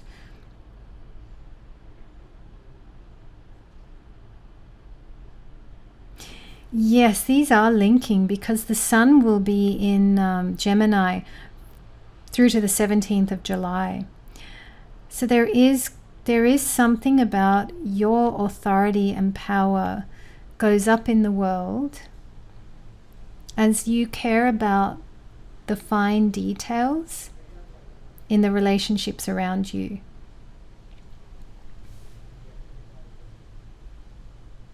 So we've kind of covered off Sun being in Gemini through to the 17th of July, but then the Sun moves into Cancer 17 July onwards.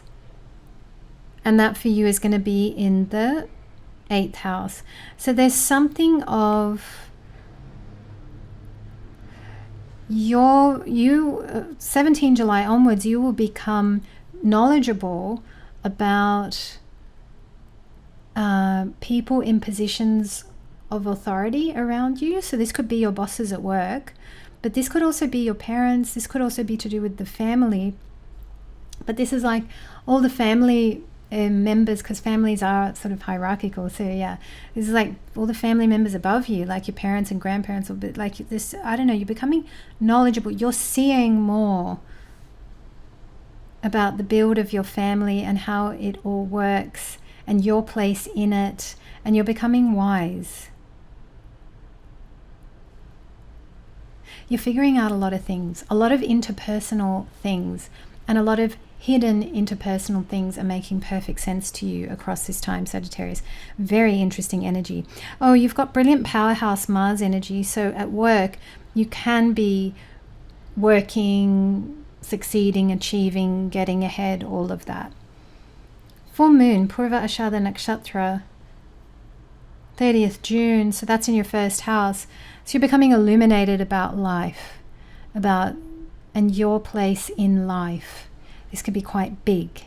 How far-reaching you contemplate, that's, yeah, I don't know what that looks like, but what I know is that you'll be illuminated about your place in life. So that's on the 30th of June.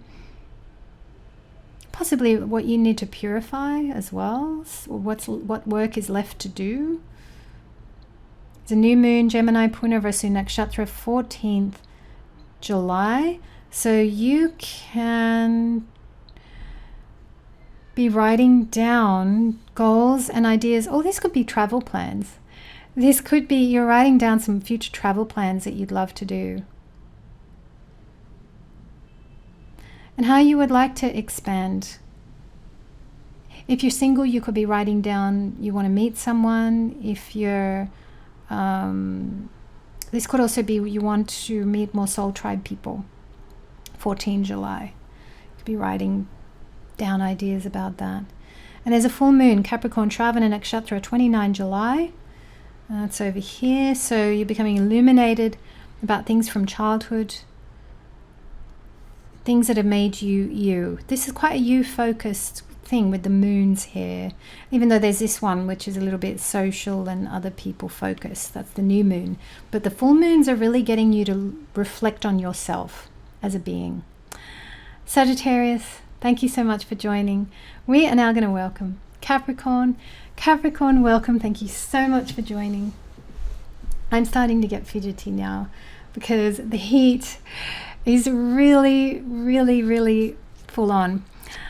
I'm feeling it. I don't know if the beads of sweat are appearing on my head just yet.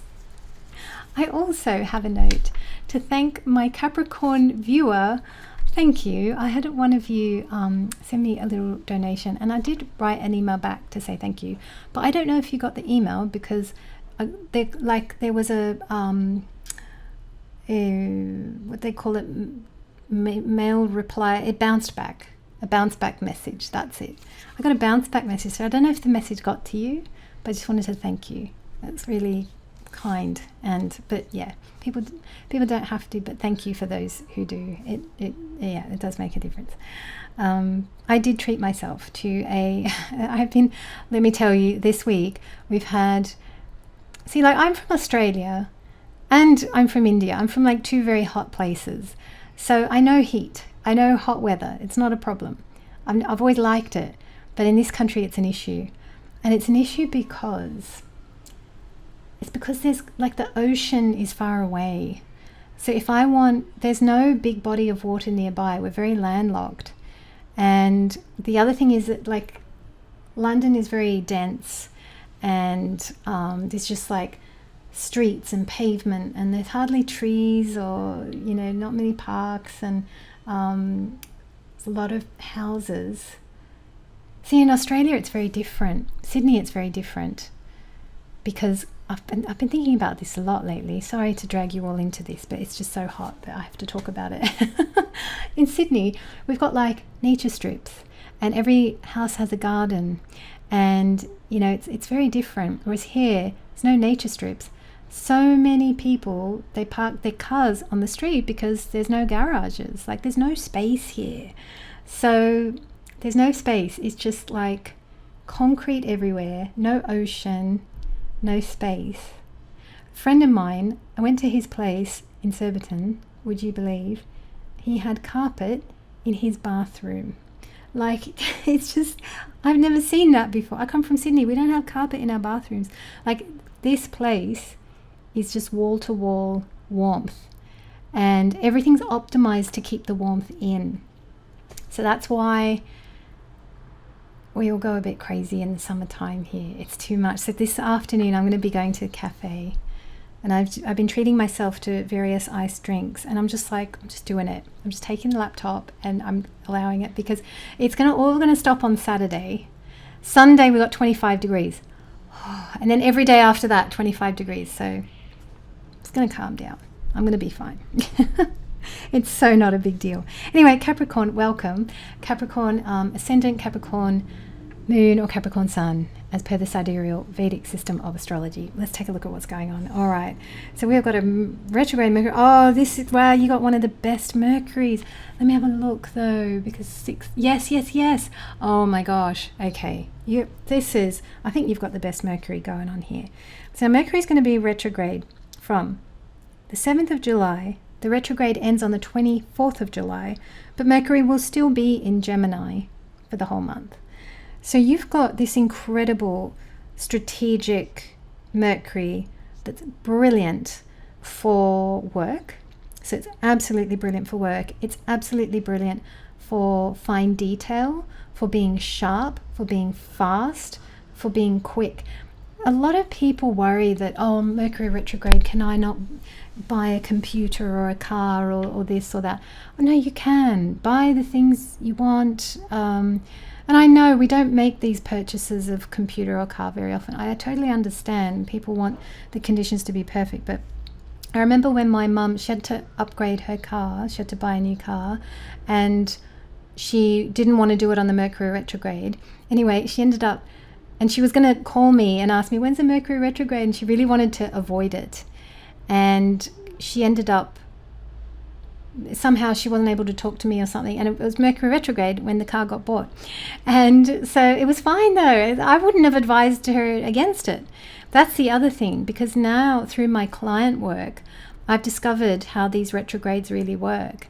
And it's mainly just, and through the theory I've studied, of course, like when you study the theory as well, it depends what theory you study, because there are a lot of astrologers who say, oh, things will go wrong, and no, but they don't. So yeah, it depends what theory you study. I've happened to study some good books, and in those good books they tell you not to worry about it. But through client work, don't worry about a retrograde. What happens is, and what's happening in the sky is that we're just, the planets are moving and we are just lapping the planet. So in our sky it looks like this thing is going backwards. It's not. We're just going ahead. That's all that it is. So what happens is that the gaze of the planet is more intense on Earth. So we get more of that energy. So you're getting a lot of Mercury energy. So you got a lot of power here. You got a lot of power to be brilliant, to be clever, to be sharp, to be dotting the I's and crossing the T's, to be really just getting up to speed on all your admin. Just get so organized. Like, this is a thing of getting really, really organized, where, you know, if there's a backlog of accounts that you have to put into your system, or you can just sit and blitz it and get it done. There's something about, like, maybe it's admin, maybe it's some boring task that you've been avoiding, or the bank's up and you don't want to do it. You've got the energy and the power to just sit and burn through, push it all through, get it all done. Something like this. It's very powerful, very good energy. If it's not something like that, it could be future building, in that if you're quite up to speed on everything, maybe you are strategizing and planning the future, and you're writing down, you're planning things out, you're sitting with your diary, you're being very strategic, you're looking at the whole picture. Yeah, very much. Wow. Oh, you've got good, wow, you've got good energy here. Yeah, okay, even that's great. This is really fantastic. You've got some really, really fantastic energy here. Okay, so yeah, this is a month to be strategic about your whole life, and to sit and plan, think about it, write things down. Everything, I said this a couple of signs ago, everything starts as an idea in the mind, and then it ends up as a thing. So this iPad, it started as a thought in somebody's head, and that's it, right? So this is that time of thinking. I think you've got the best thinking energy across this whole month. It's the best of all the 12 signs. I do think so. So you've got starlight power at your disposal. And yeah, you could be learning something with this. You could be skilling up. You could be multitasking with this. You could be running 2 projects at the same time. I chatted with one of my clients just yesterday about this, and how I was suggesting to her you could run a couple of projects at the same time. So that way, like when you start to feel fatigue on one of the projects, you can go to the other project. And then, you know, sometimes it's good running 2 projects at the same time, because you give yourself variety that way. And as well, you can, if there's something where you get to see progress faster, like sometimes if you're working on a really big long-term project and you don't see progress easily, it's good to run some little short-term projects on the side, just to keep you motivated and to keep you, you know, you're seeing progress as you go in your days. So yeah, that was one of the differences between when I worked very long time ago. I worked at Accenture, and you know, the projects I was on, they were just these huge infrastructure type projects, and I didn't get to see progress. And that's why when I moved to advertising, I loved it, because you know, from thought to production, sometimes that could be as fast as 6 weeks, 2 months, sometimes it could be several months, but frequently I got to see the results of my work.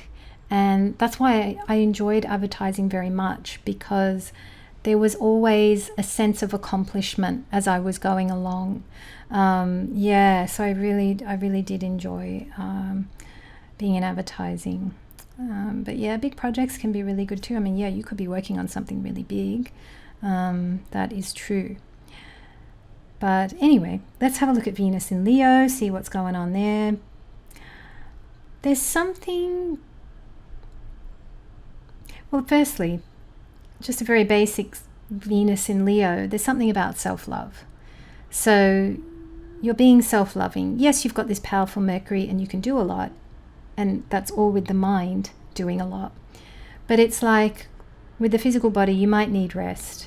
You might need to nurture yourself. You might need self-love. You've got Ketu here, so there could be some shifts in the family, or some old dynamics and patterns in the family that are coming to an end. But it's all hidden stuff, and it's something about outgrowing. You might be outgrowing or maturing out of an old pattern or dynamic. Where something that maybe bothered you before, it doesn't bother you now. So there's something, you've completed something in your heart space, in love.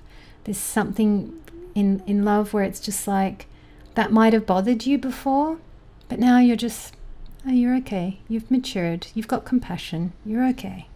It's like that. Some nice energy there.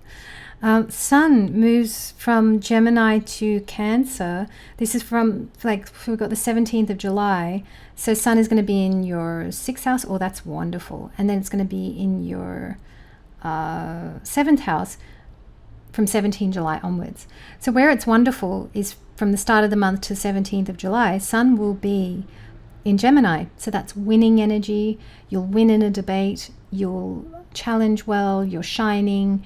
You're sharp, you're smart, you're on it. There's something fantastic there. You're picking up new business, you're growing, great energy through to 17 July. Then 17 July onwards, that's a thing of insight and empathy and wisdom to do with other people. You will become very empathetic. You'll really see into others. You've got a sensational Jupiter, so Sun will just illuminate all the wisdom that you're gaining about other people across this time. Then we've got a full moon, Purva Ashada Nakshatra Sagittarius. That's on the 30th of June. So yeah, spiritual illuminations. You're seeing so much, like the visibility. You're seeing so much beyond the veil. There's such growth there. You're seeing everything. You're getting the ahas. You're joining the dots in your own life. New moon in the 6th house, Gemini Punarvasu Nakshatra, 14 July. Great time to strategically write down goals and plans. Just a really brilliant, what would you like to achieve? Write it all down. Full moon, Capricorn, Shravana Nakshatra, 29 July 2026. So that's here. Oh wow, that's your full moon, Capricorn. That's on the 29th of July. So you will really be able to see your place in all of life, if that's how far you want to look. That's a lot of looking, but you'll be able to see your place in the very big scheme of things. Capricorn, thank you so much for joining. We are now going to welcome Aquarius. Aquarius, welcome. Thank you so much for joining. I'm checking on the time. We're okay. The sun is about to come in here. Oh my God, what time is it? It's 11:36. Oh my gosh, I got to move on. Because I got a guy coming to check the boiler and all this stuff. And anyway, let's see. Check my phone. I don't think no. He has not messaged. We're all good. Okay. Terrible to have a boiler service on one of the hottest days of the year. But there it is. Aquarius. Aquarius, welcome. Aquarius Ascendant, Aquarius Moon, or Aquarius Sun, as per the sidereal Vedic system of astrology. Welcome, Aquarius. So what have we got going on? We've got Mercury Retrograde, Gemini. This is from the 7th of July. The retrograde ends on the 24th of July, but Mercury is going to be in Gemini for the whole month. So you've got this really powerful Mercury here in. Now I am going to read this for you as finance. There's something about you maybe becoming more knowledgeable about finance, becoming more skilled about finance. Maybe you're getting on top of your own finances or your own admin. This is to do with your kingdom, okay? Because we're going to have Sun across Gemini through to the 17th of July. So you are just becoming more hands-on with the running of your own life, treating your life, no matter how small it is, as a kingdom that you are in charge of, and that you whip your finances into shape, you get your admin up to speed, you're getting organized, you're getting on it, you're crossing the T's and dotting the I's, you're doing all the things, all the mercurial things, fine detailed things. It's a great time for creativity, great time for hobbies, great time for, hands-on things that you love to do, making time for that, making time for a creative outlet. So you've got time here to enjoy, maybe you're learning a skill as well. So that could be something that you're doing. Then we've got Venus in Leo. So that's until the 2nd of August. So this is a time where this is a real self-love time, okay? Venus in Leo, you're loving the self and you're honoring the self. Now we've got Ketu here as well.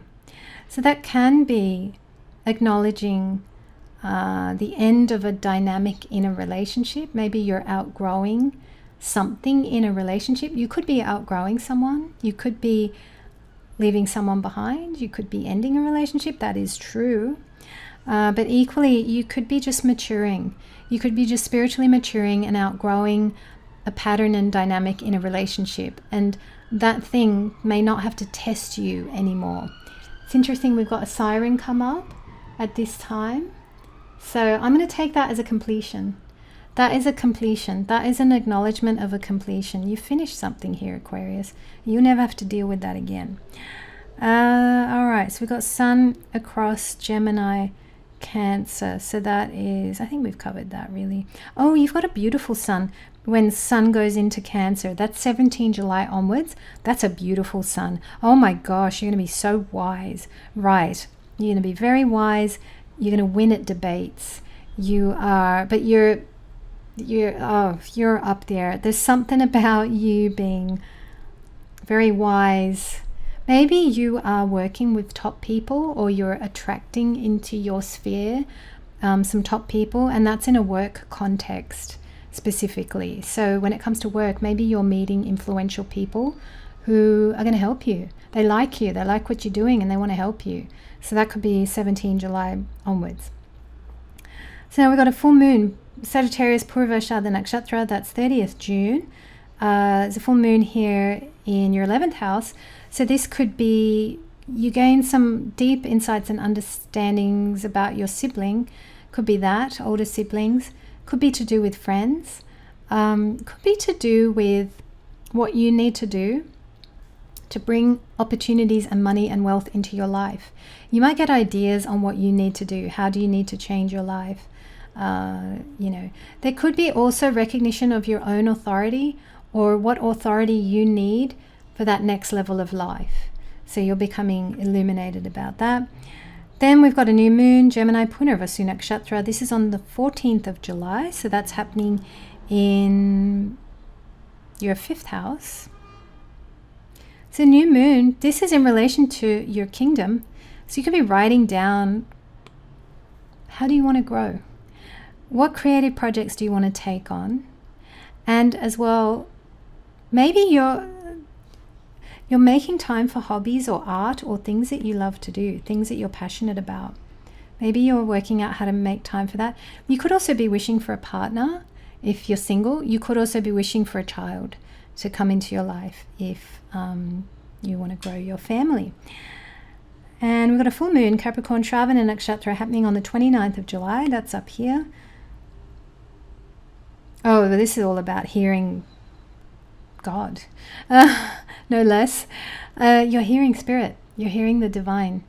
You could be massively inspired on this day. You're hearing the divine. You're hearing the wisdom. Definitely write down the ideas that occur to you on the 29th of July.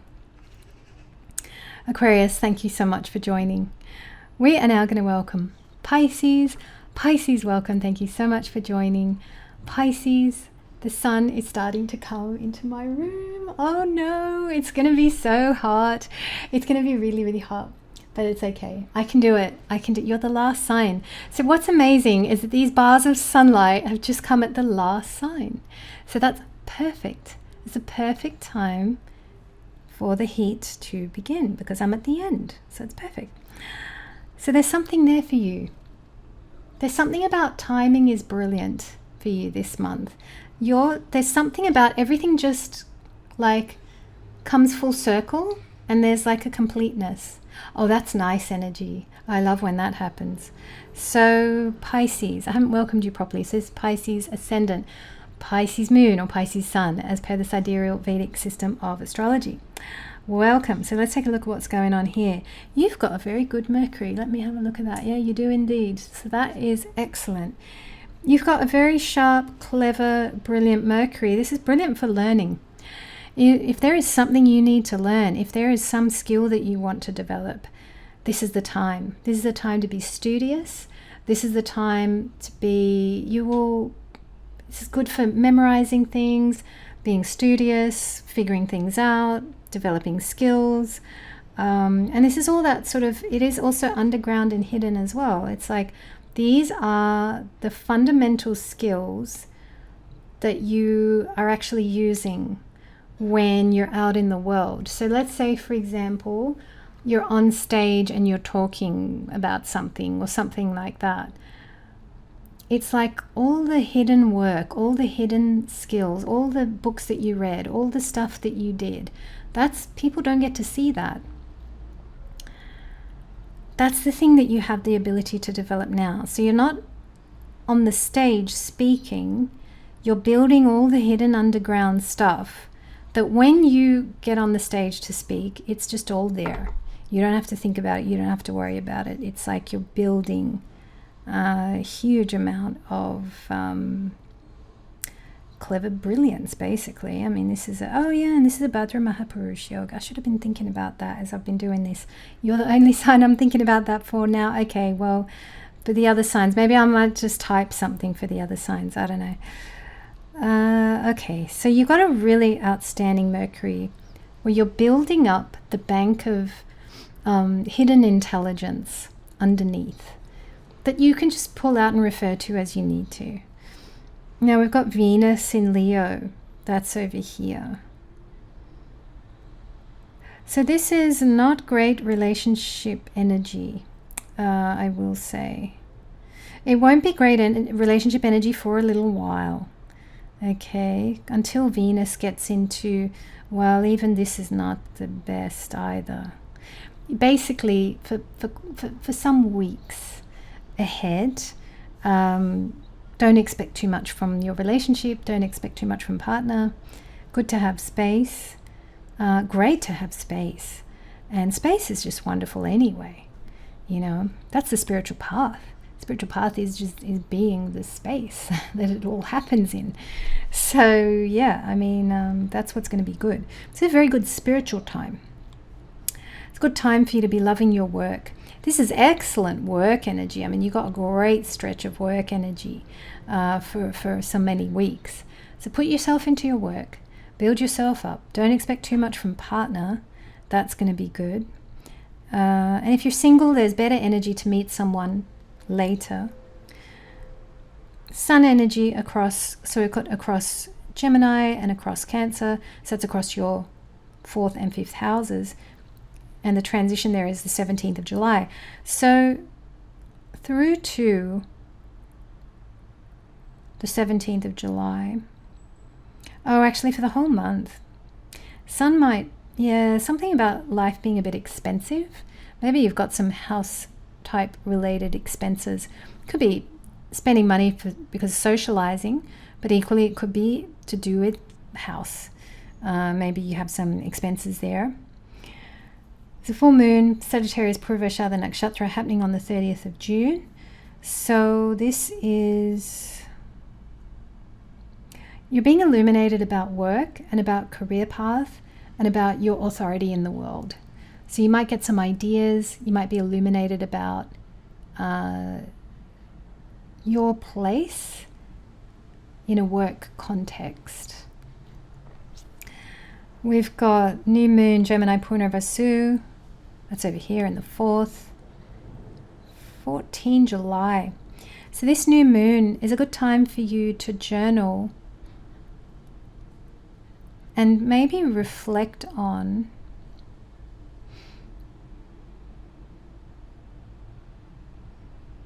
what you would like to do. But I'm also getting, interestingly, I'm getting travel plans. But this is like short distance travel plans. That's interesting. I didn't know I was going to say that.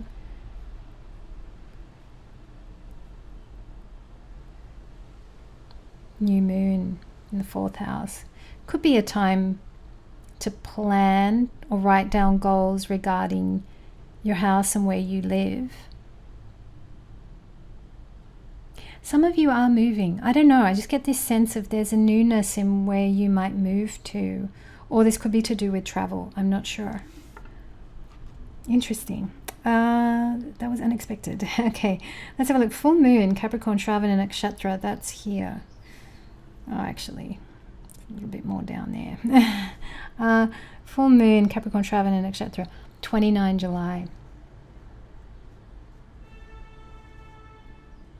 Don't know if that will come up on the audio, but somebody honked. And I was thinking about older siblings. Could be something to do with older siblings. You hear them. You hear them. There's something about your hearing is brilliant. And you hear the people in your life. Maybe to a depth that you've never heard them before. Maybe it's something like that. Maybe you're prepared to really listen. Yeah, something like that. Nice.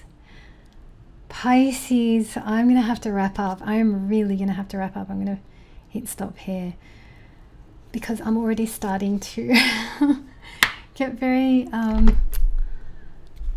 beads of sweat, they're forming and and I just am boiling hot. What's going to happen here is the sun is just going to come full blast, but I have to wrap up because, so, oh my gosh, in about 10 minutes, I'm sure this guy is going to be late. I've worked with him before. He's a brilliant boiler service guy, really nice man. So he's coming to fix the boiler. So he said 12-ish. It's 10 to 12. So I better get on with it. But then, after he's done the work of servicing the boiler, because I'm sure that he's going to have to turn on all the radiators. And it's going to be like 33 degrees in here anyway. So imagine, this place is going to be crazy hot. I'm a bit worried about how am I going to sleep. Because last night I slept, but then the night before it was too hot and I didn't sleep. like, because it was, it was hard to fall asleep because it was just way too hot. So amazing, because like I normally love hot weather, like it's my favorite thing, but it's just because in this apartment it's so well insulated, double glazing, like it's ultra warm in here. So in the winter time I hardly use heating. I don't need much heating because the sun makes this place so warm. So yeah, in the summer it's pretty intense. But what I'm going to do is I'm going to take my laptop. I've been doing this quite a little bit. Take my laptop, take my iPad, take my bits, my journal, and go to the cafe. I've been having some very good productive cafe sessions of my work and getting stuff done. So it's all good. But yeah, I think I'm English now because I'm complaining about heat. I've never complained about heat in my life. Even actually some years ago, has it always been in this apartment? I've been here a long time, since 2009. So in the early years of being here, no, it wasn't that hot. Though sometimes it was, even in the early years, I do remember. Yeah, because I'm trying to figure out, is this global warming a thing? I don't know. I really have no idea. Well, I mean, things change, but that's just nature. Nature just always changes. I don't know. Anyway, guys, I want to thank you so much for being here. And if you're in a hot part of the world, I hope you're going to be able to cool down. And if you're in a cold part of the world, we've got people in cold parts of the world. We've got some Aussies watching. I hope you are keeping warm and enjoying the winter. Winter is something I've really grown to love winter now. Yeah, that's funny. I wonder if that's the thing of aging, where we like the things change, things shift. Guys, thank you so much for being here. I'm wishing you well. Take care, and I look forward to seeing you next time.